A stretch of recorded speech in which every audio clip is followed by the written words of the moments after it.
부잣집 대문 앞에서 구걸하고 사는 거지 나사로하고 날마다 풍악을 울리면서 자색 옷을 입고 엔조이하고 사는 부자 얘기가 본문에 나옵니다. 맞죠? 부자와 나사로가 죽어서 부자는 지옥의 불구덩이에서 처절하게 고난을 받고 있다가 그 고통 속에서 아브라함의 품에 기대어 누워있는 자기 집 대문 앞에 있는 거지를 보고 아브라함에게 소리를 지릅니다. 아버지 아브라함이여, 아버지 아브라함이여, 나사로를 시켜서 손끝에 물 한 방울만 찍어서 내 혀를 시원하게 좀 해달라고. 오늘 본문의 내용이 나옵니다. 존경하는 성도 여러분, 이 사건이 비유가 아니고 사실이라는 것을 분명하게 나타내는 것은 나사로라는 이름을 여러 번 실명을 하고 아브라함이라는 인물을 분명하게 등장을 시킵니다. 그래요, 안 그래요? 그리고 이게 비유라면 그 앞에 15장 3절에 보면 비유는 비유라고 써 있습니다. 비유로 하여 말씀하신다고 분명히 말을 하고 있습니다. 이 본문은 비유가 아닙니다. 사실입니다. 그러면 여기서 몇 가지 생각해 볼 점이 있습니다. 왜 부자의 이름은 안 나타나고 나사로의 이름만 나타났나? 부자는요, 그가 죽었을 때 대리석으로 비석을 세우고 그의 이름을 분명하게 새겨놨을 겁니다. 족보에도 그의 이름은 찬란하게 기록되어 있을 겁니다. 장사 지낼 때도 어마무시하게 성대하게 치렀을 겁니다. 나사로는 누가 묻어나 주었는지, 지푸라기나 거적덤불로 싸가지고 어디에다 던졌는지 그건 알 수가 없습니다. 하지만 부자의 이름은 나타나지 않았습니다. 나사로의 이름만 여기에 등장합니다. 그 이유가 뭘까? 그 이유는 누가 뭐래도 나사로의 이름은 생명책에 기록되어 있기 때문에 영원히 지워지지 않을 그 이름이 천국 족보인 생명책에 있었습니다. 여러분이 하나님 말씀을 한번 펴서 이 본문은 나놓고 계시록 20장 15절을 한번 확인하면 좋겠네요. 계시록 20장 15절 같이 읽어요. 시작. 생명책에 기록되지 못한 자는 불못에 던져지더라. 생명책에 기록되지 않았기 때문에 부자의 이름은 알 수가 없습니다. 하지만 나사로의 이름은 천국의 족보인 생명책에 있었습니다. 오늘 3부 예배에 오신 여러분의 이름은 생명책에 있습니다. 하나님을 경외하고 예배하기 위해서 오신 여러분의 이름이 확실히 기록된 줄로 저는 그렇게 믿습니다. 생명책, 천국의 족보의 이름이 있기를 바랍니다. 여러분의 천국 국적은 안녕하신가요? 빌립보서 3장 20절 한번 펴봐요. 빌립보서 3장, 말씀은 귀로만 듣는 게 아니라 눈으로도 확인하고 마음으로 새기는 게 필요해요. 빌립보서 3장 20절 시작. 그러나 우리의 시민권은 하늘에 있는지라 거기로부터 구원하는 자 곧 주 예수 그리스도를 기다리노니. 우리의 시민권은 하늘에 있어요. 예수 그리스도가 다스리는 그 나라에 가야 돼. 존경하는 성도 여러분, 천국의 이름이 있는 삶을 삽시다. 나사로라는 이름을 분명하게 여러 번 강조한 것은 그 이름이 천국 국적인 생명책에 있었기 때문입니다. 늘 확인해야 될 그 이름, 생명책에 기록된 그 이름을 아십니까?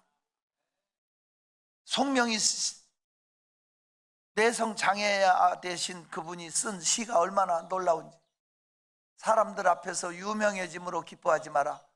너희 이름이 하늘에 기록된 것으로 기뻐하라. 사람들이 너를 인정해 줌으로 기뻐하지 마라. 하나님이 너를 인정하심으로 기뻐해라. 가슴에 늘 새기려고 애를 씁니다.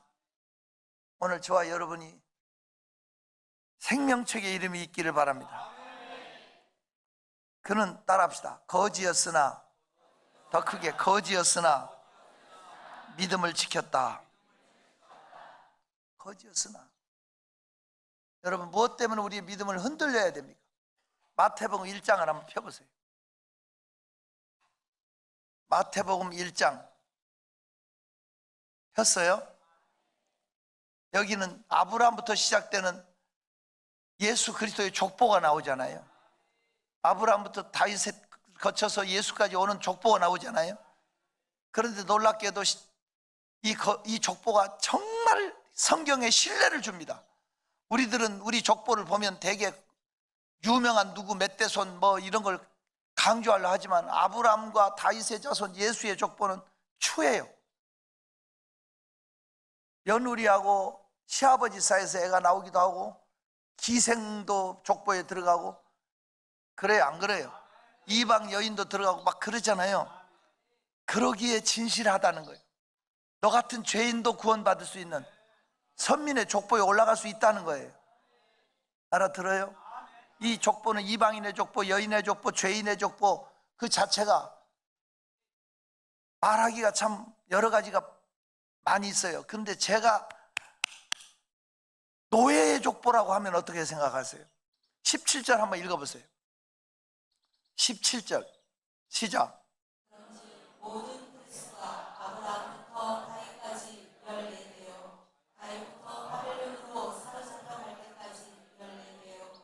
바벨론으로 사로잡혀간 후부터 그리스도까지 14대요. 여러분, 놀랍게도 바벨론으로 사로잡혀갔다는 얘기가 나오잖아요. 포로로 잡혀갔잖아.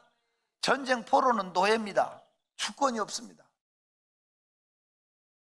그런데 바벨론으로 포로로 잡혀가서 남의 밑에서 노역 참담한 생활을 몇 대까지 이어졌다고요? 14대가 이어졌습니다. 그런 비참하고 어려운 환경 속에서도 선민의 계보는 면면이 이어져 내려왔습니다. 그걸 이 사실을 강조하고 있습니다.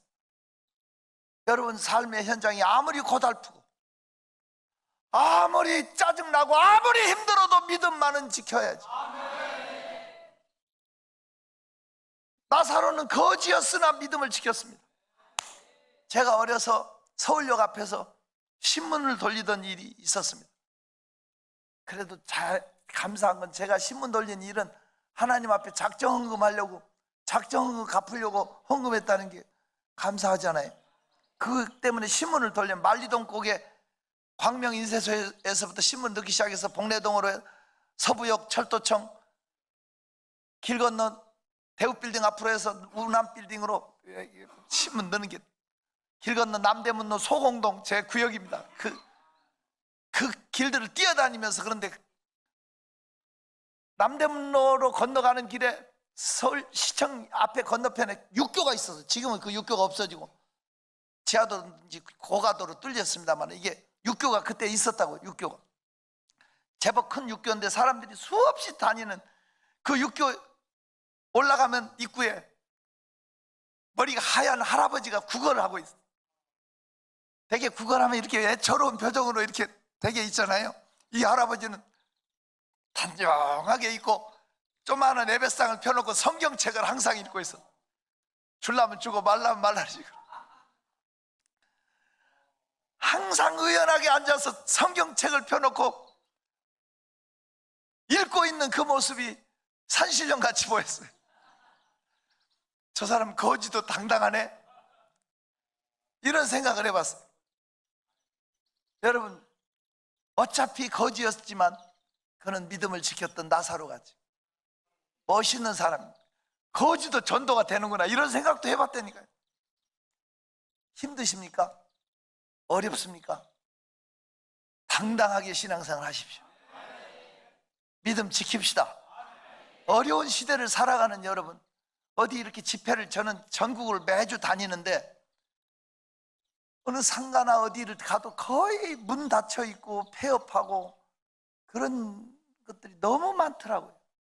정말 어려운 시대를 살아가는 여러분, 힘내셔서 믿음으로 승리합시다. 세 번째 따라합시다. 사람들은 그를 버렸으나 하나님은 그를 사랑했다. 시작. 사람들은 그를 거지라 외면했지만 하나님은 그를 사랑했습니다. 중요합니다. 내 부모는 나를 버렸으나 내 하나님은 나를 선대하십니다. 후대하신다. 책임져 주신다. 하나님의 사랑은 끝이 없습니다. 오늘 본문으로 20절에 보면 나사로라 이름하는 거지는 피투성이로, 헌데투성이로 대문 앞에 버려졌다고 돼 있어요. 버려진 인생입니다. 외면받은 인생입니다. 하나님은 그를 버리지 않았습니다. 부지런히 갑시다. 시간 없어요. 네 번째 따라합시다. 크게 따라합시다. 죽음에는 차별이 없다. 큰 부자 밑에 가난한 거지가 대문 앞에 있었는데 제사 날은 같은 날이었다고. 죽음은 차별이 없어요. 죽음은 구별이 없어요. 잘난 사람이나 못난 사람, 가진 자나 갖지 못한 자나 반드시 죽습니다. 우리가 예수를 믿는 것은 잘 살기 위해서 예수 믿는 게 아닙니다. 잘 죽기 위해서 믿는 겁니다. 사무엘하서 14장 14절에 우리는 필경 죽으리니 땅에 쏟아진 물을 다시 모으지 못함 같을 것이니이다 했습니다. 앞으로 흥할는지 쇠할는지 잘 되는지 못 되는지 모르지만 확실한 건 반드시 죽는다는 것은 누구에게나 사실입니다.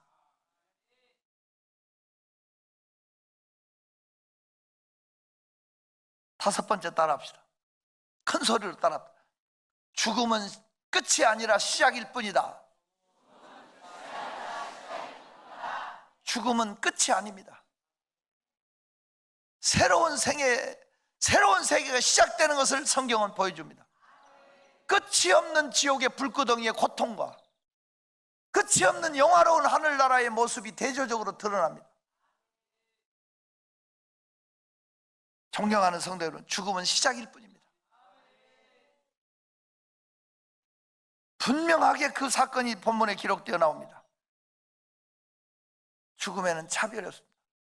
홍환소년 미인들아 뽐내지 말라, 영웅홍을 열사들아 자랑치 말라, 유수 같은 세월은 널 재촉하고 저적막한 공동묘지 널 기다린다. 이게 옛날 이성복 목사님 찬송 가수 속에 리얼하게 복음적인 내용들이 얼마나 은혜를 주는지. 반드시 죽습니다. 차별이 없습니다. 하지만 새로운 새 역사는 그때부터 시작이 됩니다. 따라합시다. 천국과 지옥이 분명히 있다. 갈라집니다. 성경은 234번이나 지옥에 대해서 썼습니다. 불도 꺼지지 않고 구더기도 죽지 않고 사람마다 불러서 소금 치듯함을 받는다. 펄펄 끓는 용광로 지옥불이 있습니다. 정신 차리고 신앙 지켜야 됩니다. 시대는 악하고 험하고 먹고 살기 힘들고 외면당하고 버림당하고 배신당했어도 이용만 당한 인생이었을지라도 신앙은 지킵시다. 하나님은 버리지 않습니다. 그렇습니다. 죽음은 시작일 뿐입니다. 천국과 지옥이 있습니다. 지옥 고통은 멈추지도 않고 피할 수도 없습니다. 24절 보겠습니다. 24절 시작. 너희는 왜 아버지 아브라함이여 나를 긍휼히 여기사 나사로를 보내어 그 손가락 끝에 물을 치고 내 혀를 서늘하게 하소서. 내가 이 불꽃 가운데서 괴로워하나이다. 이 고통은 영원히 벗어날 수가 없습니다. 시작일 뿐입니다. 나는 여러분이 정신 차리고 신앙을 지켰으면 좋겠습니다. 죽음 후에는 큰 수렁이 가로막혀서 오고 갈 수가 없답니다. 죽음 후에는 기회가 없습니다. 아직도 호흡이 남아있다면 하나님을 찾으십시오. 생명체의 기록 관리 잘 하십시오. 두렵고 떨림으로 너희 구원을 이루라고 바울은 말합니다. 많은 시간 때문에 부지런히 하려 보니까 다 성경을 찾아서 나열하고 싶지만 참고 있습니다. 죽음은 시작일 뿐입니다. 여기서 강력하게 주장하고 싶은 것이 있습니다. 큰 소리로 한번 따라합시다. 교회에, 더 크게 교회에 큰 사명이 있다. 오늘 아브라함에게 이 사람이 참 의리가 있는 부자 같아. 그러시면 아브라함이요, 나사로를 시켜서 내 혀를 시원케 못 해준다면 아직도 우리 형제 5이 있는데 그들은 죽어서 이곳에는 오지 않게 해달라. 뭐 의리 있는 사람이 대단한 거 아니에요? 그 속에서 자기 형제들만큼은 오지 않게 해달라. 그러니 나사로를 살려서 보내사 지옥이 있다는 걸 좀 알려달라고. 예, 그럴 필요 없다. 땅에는 아직 선지자가 있지 않냐? 다시 말하면 교회가 있지 않냐? 먼저 믿는 사람들이 있지 않냐? 그 사람들이 전도해도 안 되면 소용없다. 죽은 사람이 다 살아나서 야 지옥 있다 천국 있다 하면 세상이 난리 날 거예요. 미안하지만 하나님은 그런 방법을 용납하지 않아요. 오직 교회만이 이 사명을 다해야 돼. 할 수만 있거든. 전도하자. 우리끼리 적당히 열심히 살면 되지. 그 전도하는데 우리가 무슨 뭐 아순소리를 해야 됩니까? 뭐가 아쉽다고 그 사람들을 끌고 오려고 우리가 난리를 쳐야 됩니까? 솔직히 그 사람들 안 와도 우리끼리 잘 살잖아. 우리끼리 신앙 지키고 살면 되는데 불쌍하니까 그 영혼 지옥으로 던질 수 없으니까 할 수만 있거든. 한 영혼이라도 더 데리고 가려고 총력 전도주일도 하고 구걸하듯이 앉혀놓으려고 애를 쓰는 거예요. 그것만이 교회의 사명이기 때문에 그렇습니다. 이걸 잊어서는 안 됩니다. 한 영혼이라도 더 지옥으로 가는 걸 막아주세요. 이것이 교회의 존재 이유입니다. 하나님 앞에 섰을 때 할 말이 있게 바울 사도는 모든 사람의 피에 대하여 깨끗하다. 나는 이 고백을 들으면서 얼마나 부끄러워. 나는 나름 열심히 살려고 애를 씁니다. 지난주에도 목요일 낮까지 집회를 했어요. 저 내포라고 하는 데서. 거기가 충북 도청이 있는 신도시더라고요. 목사님들이 많이 참석을 하시더라고. 그러니 책임감을 가지고 더 열심히, 이건 부흥회인지 목회자 세미나인지 모르게 집회를 하고 12시까지 마치고 1시부터 대전으로 내려가갖고 대전 우리 민복 강의를 또 해달라고 해서 종강이라도 하고 4시부터 또 우리 순례팀 맞아 같이 설교하면서 또 저녁에 남경산 가서 하면서 뺑뺑이 돌아서 서해 가서 우리 발기대에 얼마나 열심히 소리 질렀는지 몰라요. 저녁까지 하고 토요일까지 하고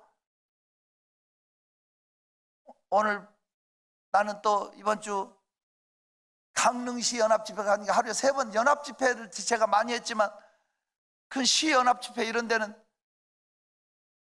낮하고 저녁 하든지 저녁만 하든지 그렇게 하는데 여기는 새벽부터 다 해달래요. 옛날식으로 10번 하래. 아니 시연합집회가 왜 그렇게 하냐고 그랬더니 우리 시는 그렇게 늘 합니다. 그렇게 할 말이 없어. 야, 그것도 좋겠다 하는, 고생스러워도 열심히 해줘야지. 다시 기독교의 새바람을 일으켜야지. 이런 생각이 그냥 마음이 감사하더라고. 좀 피곤한들 어떡하냐. 하지만 여러분, 바울 사도에 비하면 아무것도 아니네. 결박과 환난이 나를 기다린다 하시나 주 예수께 받은 사명, 은혜의 복음을 증거하는 일을 마치려 하면은 내 생명조차도 조금 더 귀한 것으로 여기지 않노라. 내가 이제부터 어디 집회 가면 거기서 나를 죽이려고 몽둥이 들고 기다리고 있다. 그러면 아마 안 갈 것 같아. 바울은 자기를 죽이려는, 바울 죽이기 전에는 밥도 안 먹고 물도 안 먹겠다는 사람 결사대가 40명이 나와. 찢겨 죽일 위험이 예루살렘에서 기다리고 있어. 그래도 갔다고. 로마까지 갈 수 있는 지름길로 가게 군대가 동원해서 지켜줬다. 바울이 로마 시민권의 덕을 톡톡히 본 거예요. 존경하는 성도 여러분, 사명 다 합시다. 그러니까 이대로 멈춰서는 안 됩니다. 얼마나 많은 사람들이 지옥으로 던져지는지. 우리 자녀들이 불신의 세계로 미혹의 영을 받아서 무너지고 주일도 안 지키고 있는데 그걸 방관하고 있는 부모가 예수 믿는 사람 맞습니까? 그건 죄인입니다. 우리가 천국으로 할렐루야 이렇게 올라갈 때 우리 자식들은 지옥으로, 음부로, 불구덩으로, 시뻘건 불구덩으로 살려달라고 외치면서 울면서 가는데 어느 부모가 잘 가라 이 새끼야, 그러니까 내가 예수 믿으라고 했지 않냐 이러면서 욕하면서 천국으로 갈까? 모르긴 해도 그 자식 구한다고 따라서 지옥으로 같이 처박힐지도 몰라. 그래서 젖먹이는 여자와 아이 벤 자가 화가 있다고 그랬어. 애 낳지 못하는 태가 복이 있다고 그래서 도리어. 세상에 낳기는 낳는데 예수 못 믿게 하면, 안 믿게 하면 그 형벌이 얼마나 큰지 아냐고. 나는 여러분이 마지막까지 사명 다 하시기 바랍니다. 마지막 하나만 더 합니다. 크게 따라봐. 죽음 후에, 더 크게, 죽음 후에 보상이 있다. 분명히 보상이 있어요. 25절 보니까 아브라함이 이르되 예, 너는 살았을 때 좋은 거 받았고 나사로는 고난을 받았으니 이것을 기억하라. 이제 그는 여기서 위로를 받고 너는 괴로움을 받느니라. 역전돼요. 보상이 있어요. 여러분, 힘들어도 어려워도 믿음 지키십시오. 하늘에 상급이 있어요. 다니엘서 7장 18절 다시 펴요.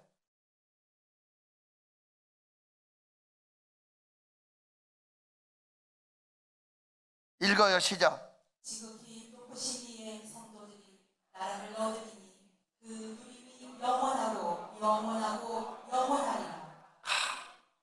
한번 다 같이 큰 소리로 시작. 지극히 높으신 이의 성도들이 나라를 얻으리니 그 누림이 영원하고 영원하고 영원하리라. 한번 그 누림이, 복을 받는 것보다 누리는 게 더 위대하다고 제가 한 거예요. 누립시다. 보상이 있습니다. 분명히 상급이 있습니다.